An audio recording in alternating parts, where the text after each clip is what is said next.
नमस्कार, हिनीस किचनमध्ये आपलं स्वागत आहे. पहा, वाटाणे, गाजर, परत बीट, बटाटे हे एकत्र शिजून घेतलेत. ह्याच्यात फ्लावर वगैरे काही टाकलेलं नाही आहे. सध्या फ्लावर खराब येतो पावसामुळं. इथं पहा, कांदा, टोमॅटो, आलं, लसूण, हिरवी मिरची, कोथिंबीर हे सर्व परतून घेतले. इथं पाहू शकता तुम्ही, आपले पाव गरम करणं चालू आहे. तेल तूप लावून हे पहा, इकडं मी मिक्सरमध्ये सर्व वाटण काढून घेतलं आणि ह्याच्यामध्ये टाकले. वरून बीट टाकलं खिसून. परत छान आपली ही पावभाजी आज तयार आहे. आज दीदीला 2-3 दिवस सुट्ट्या आहेत, त्याच्यामुळं ती पुण्याहून आलेली आहे. त्याच्यामुळं आज ही पावभाजी बनवली आहे खायला मुलांसाठी घरी. पहा, छान अशी कोथिंबीर वगैरे वरून चिरून टाकलेली आहे. म्हणलं आपल्या मेसच्या मुलांना पण होईन आणि घरी पण होईन असं म्हणून पावभाजी बनवली. पावभाजी बनवून गरमागरम तयार आहे. स्वामींना पहिला नैवेद्य, परत आपले खाटू श्याम, त्यांना सर्व देवांना आपण अगोदर नैवेद्य दाखवून नंतरच घरी खात असतो. घरात प्रत्येक वस्तू काही जरी आली तरी आपण अगोदर महाराजांना, स्वामींना, देवांपुढं ठेवायची. म्हणजे आपले संस्कार मुलांना पण लागतात.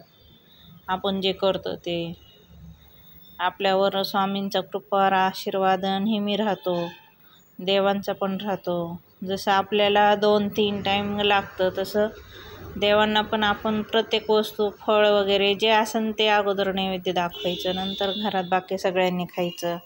व्हिडिओ आवडल्यास लाईक सबस्क्राईब करत जा.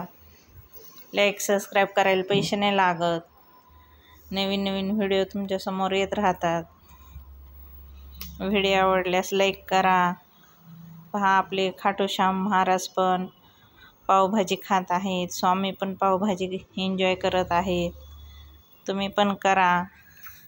हे मी पहा, पावसाळ्यामध्ये खूप कपड्यांचा वगैरे वास येतो, वाळत नाही, काही नाही. त्याच्यामुळं कम्फर्ट आणलेलं आहे. आणि ते कम्फर्ट काही लोकांना कसं वापरायचं ते पण माहिती नसतं. त्याच्यामुळं मी दाखवत आहे.